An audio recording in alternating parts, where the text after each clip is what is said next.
SoundCartel.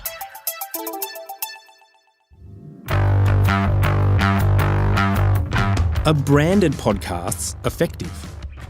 What's the upside for brands? And how can brands be assured they're going to get it right? Well, for answers, we talked to Fatima Zaidi, founder and CEO of Quill Inc. You are creating a really intimate connection with your customers, your listeners. You're reaching a global audience and you're providing on-demand content. You're telling your brand story and really developing an emotional connection with your listeners. I'm Nick Schildberger, Managing Director of audio agency SoundCartel, and this is Podcasting Essentials.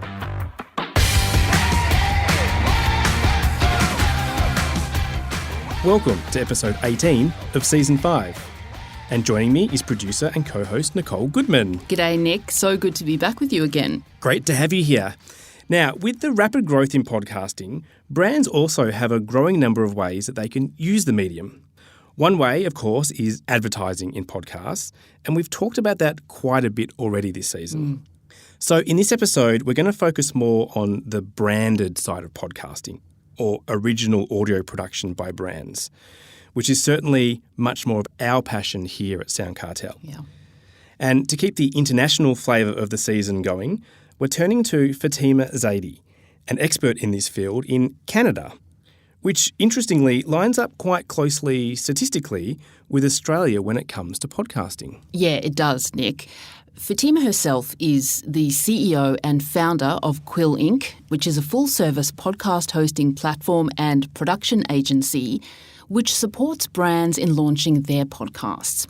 She's also a member of the National Speakers Bureau, and she's spoken at events around the world on media trends, alongside speakers like Gary Vaynerchuk, Arlene Dickinson, and Richard Branson. Fatima has also won 2 Top 30 Under 30 awards, Verve Clicquot's Bold Future Award, the Women in Content Marketing Award. She's been named as Young Professional of the Year by Notable Life and one of Flair magazine's top 100 women. Wow. And we're very excited to have her on the podcast. Welcome, Fatima, to Podcasting Essentials. Thank you so much for having me, Nick. It's a pleasure to be here. Hi, Fatima. Thank you so much for taking the time to be with us. I must start by asking the name of your agency, Quill Inc. It's very clever, and I'm presuming it's a callback to the days of writing with quill and ink. Is that correct? That's exactly it. You nailed it, Nicole. First time. I get asked this question a lot, and really when we're thinking about the name of our company, Quill was really the old school way of transcribing and communicating. And if you look at our logo, the lines in our logo are actually supposed to mimic sound and audio waves. And they spell out Quill. So it was a little bit of a clever innuendo on branding, but at the same time, we really wanted to stay true to the roots of podcasting, which really is the best form of communication. Yeah, I love it. Absolutely love it. Now, you're also a passionate diver and a diving instructor. What is it about diving with sharks in particular that you love so much? And have you actually dived here in Australia on our Great Barrier Reef?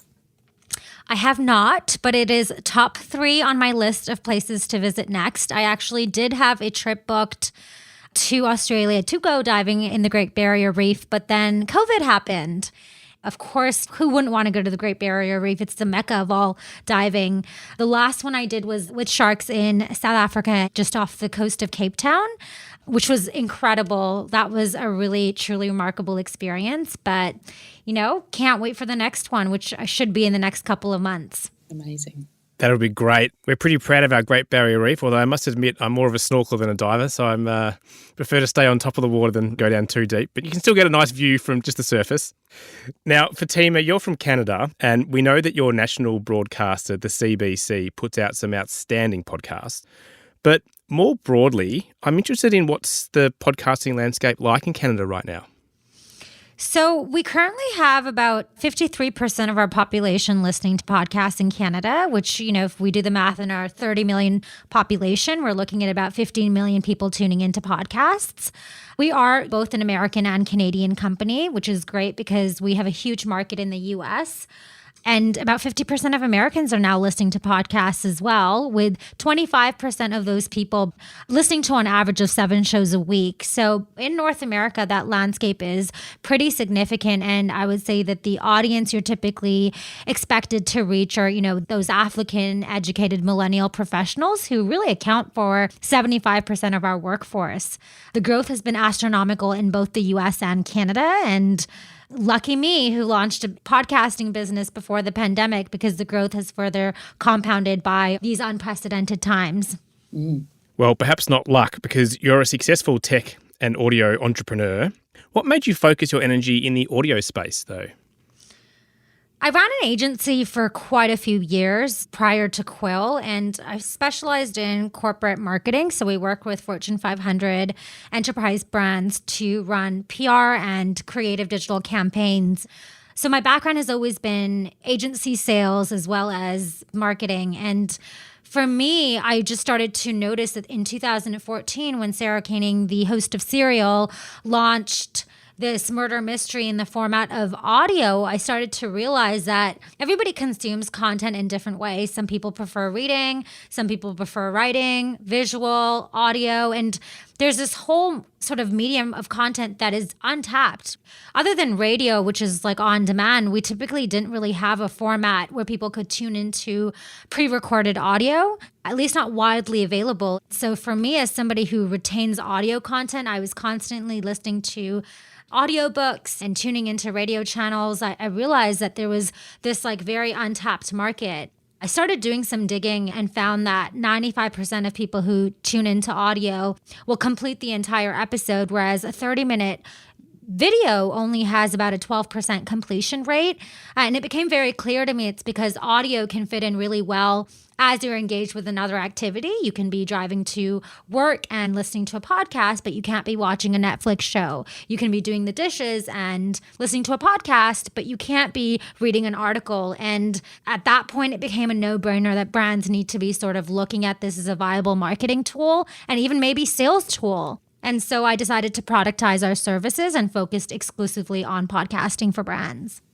Well, Fatima, in your experience working with brands, what are some of the more common mistakes they tend to make when creating a podcast for themselves? Oh my goodness. There's so many that I could rattle off. I would say that when it comes to brand, it shows first and foremost not taking any shortcuts, just like building a business or your personal brand or having a sound marketing and PR strategy. Creating a really good podcast takes time, resources, capital, and you need the right team around you. And too often I find myself trying to justify the cost and time it takes to create a good podcast with CFOs who are so used to a tangible ROI spend. So for every dollar you're putting in, like digital marketing dollars, what am I going to get back and spend? And you can't measure the success of podcasting like that. Just like PR, it is a very intangible service. You are creating a really intimate connection with your customers, your listeners, you're reaching a global audience, and you're providing on-demand content. You're telling your brand story and really developing an emotional connection with your listeners.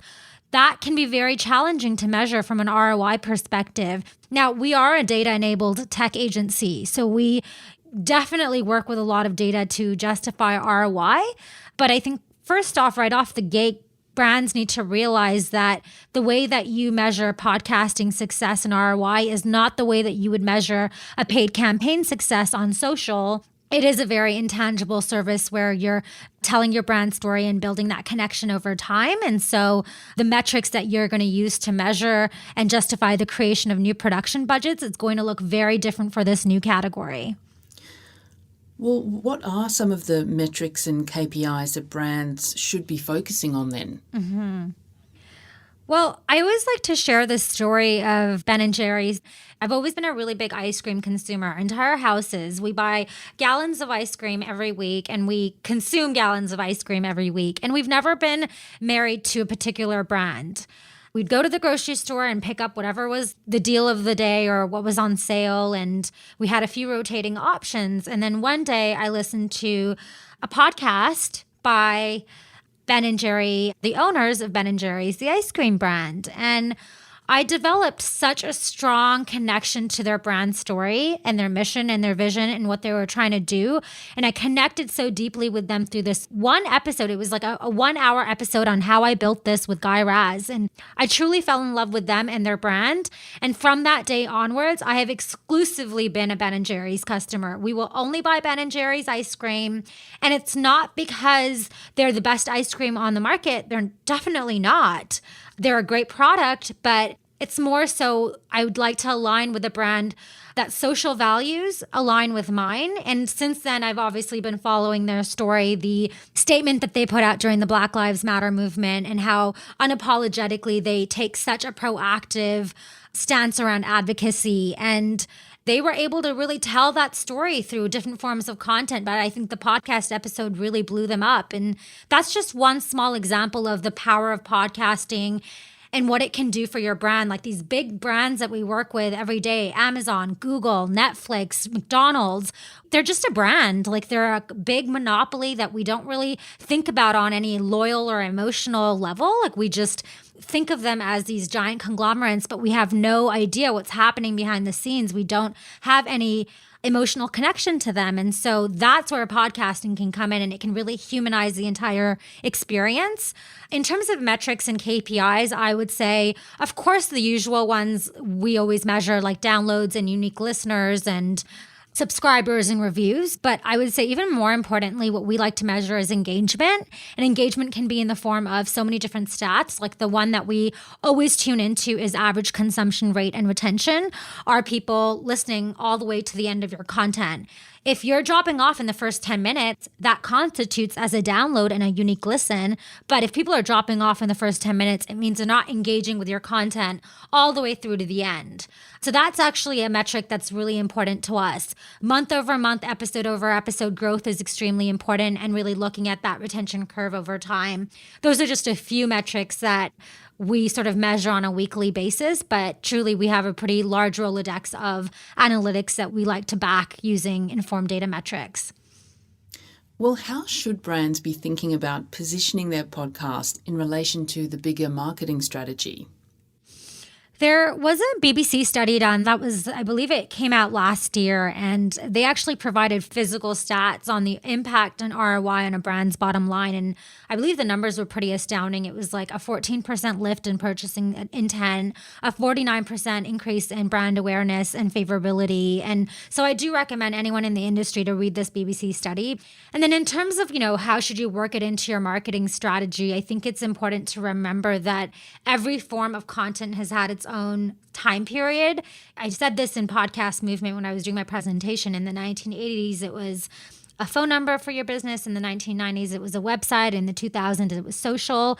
And I think in the next 5 to 10 years, it's truly going to be the medium of content and audio in the form of a podcast. And I think that we're so early in the hype cycle, just like in 2007, if you were the first person on Twitter, you're an influencer today. So if brands really want to become thought leaders and subject matter experts in their verticals and areas of expertise, then now is the time, it's the beginning of the hype cycle for you to start monopolizing this space that really is untapped. So Fatima, on the flip side, what do you say to those people who say there are too many podcasts, so why bother creating one for my business? Yes, that is a huge myth that I would like to debunk today. I've said it before, I'll say it again. There are 2 million podcasts, only 18% of them are active, and by definition, that means producing recurring episodes. I'm terrible at math, but let's just say 18% of 2 million is just under 500,000 podcasts out there in the ether. Now, that's a number that we're working with. There's 600 plus million blogs. There's 30 plus million YouTube channels, 500 hours of content being uploaded every minute, 1.5 billion websites. You cannot even compare the two stats right now. It is absolutely not a saturated market. We're so at the beginning of the hype cycle, and truly the data speaks for itself. Yes, we've had a lot of growth. We've seen a lot more shows popping up every week, every month. But in terms of content, we are a very unsaturated market. So you definitely have no excuses to at least test it out as a viable marketing and sales tactic for your business. Yeah, well said, Fatima. I think it's interesting to see that Netflix, which has heaps and heaps of shows, suddenly Squid Game has come along and is going to now probably become the most downloaded show in the history of Netflix. So it just shows that if you get the messaging right, you can certainly have success. Yes. Now, we tell our clients that marketing of their podcast should be at least 50% of the workload, if not more. What organic marketing strategies have you found that have worked best for your podcasts?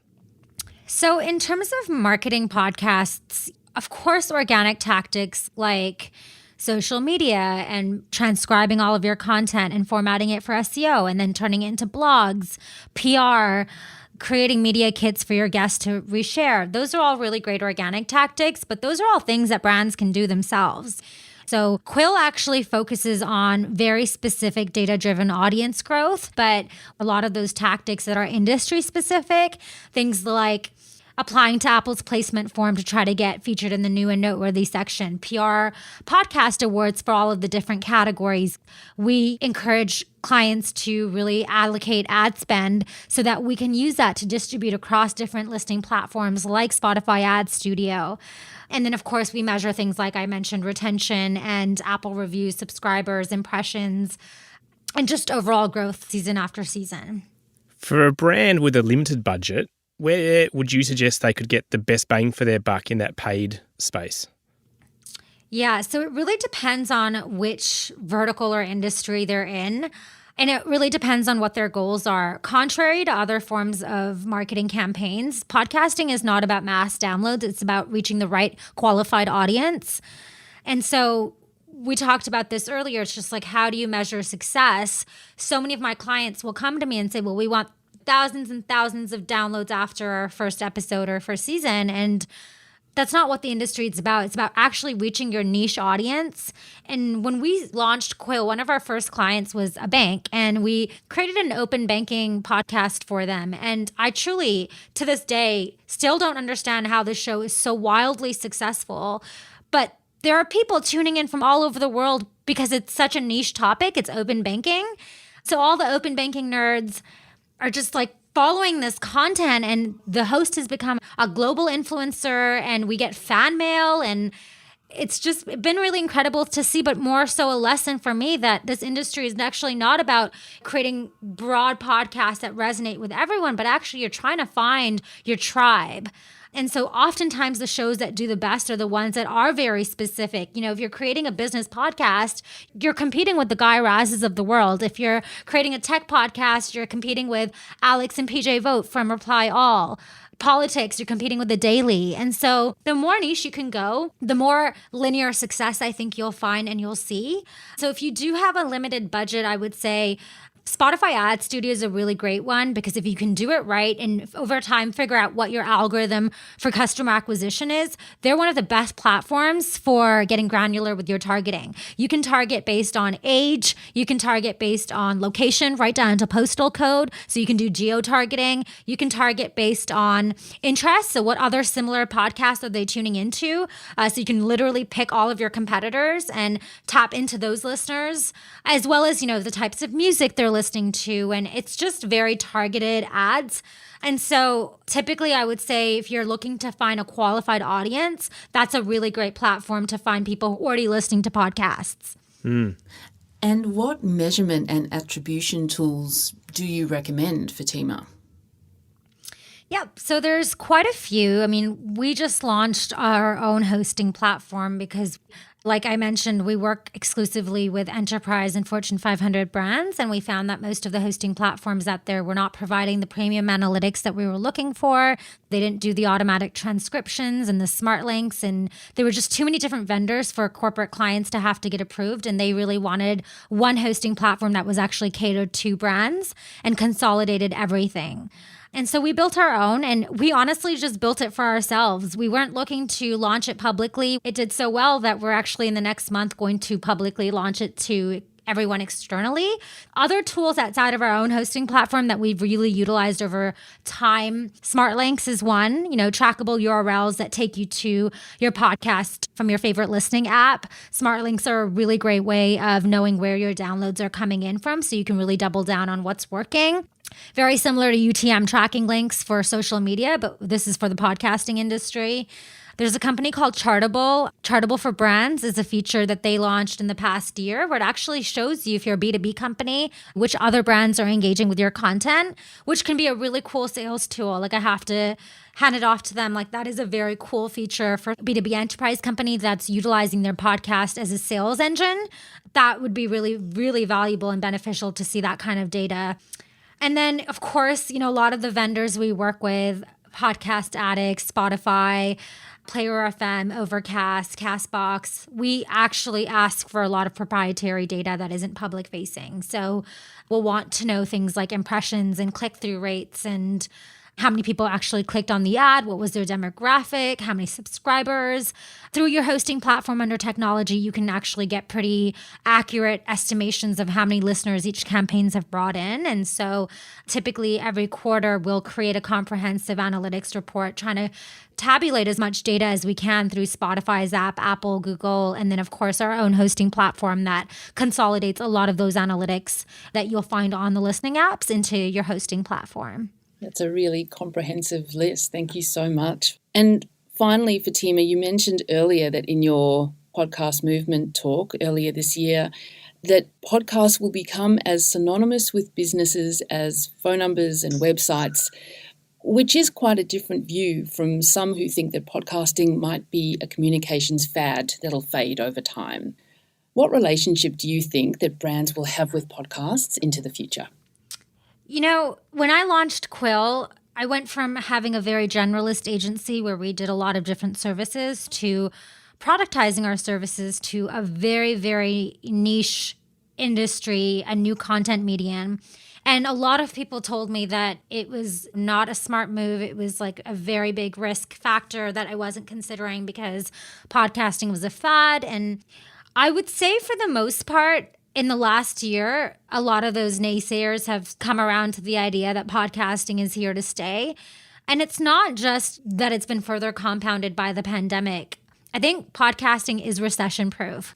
It is one of those few tactics where, like I mentioned, you are proactively reaching a very ripe target audience that accounts for 75% of the workforce at a time that is not available to any other advertiser. There's no other advertiser that can reach you when you're washing dishes, when you're driving to work, when you're walking your dog, when you're vacuuming your house. Like, it just is so unique to this one medium, and being actively engaged in another activity increases engagement rather than hurts engagement. And so the impact and power of it as a marketing tool is just something that brands are finally catching on to. And I think the brands that have realized this are moving aggressively into the space. It's not even that they're creating one show and then not producing new episodes or creating new production budgets. Every single client that we have had since the day Quill launched is still a customer today, barring one. And that too due to budget constraints. And they weren't really able to survive the pandemic. So we have a 95% retention rate. And most of those clients are on now season 4, season 5, season 6. So, I would refute anybody who says that podcasting is a fad. And I would say that you probably have not tried it, at least not done it well. If you're creating a podcast on Anchor or Zoom and recording on your phone and you're a high quality brand, then that show is not matching the production quality that you should be putting out, which is probably why podcasting has not worked for you as a viable marketing and sales tactic.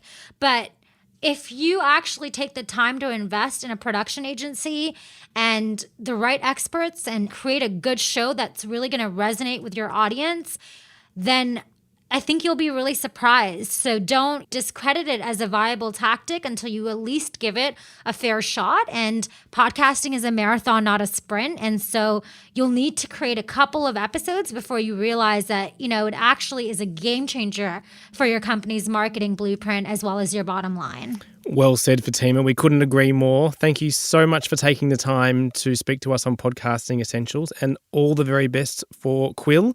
Keep making great podcasts. Thank you so much for having me. It was such a pleasure to be here, and happy podcasting, everyone. Indeed. Thanks, Fatima.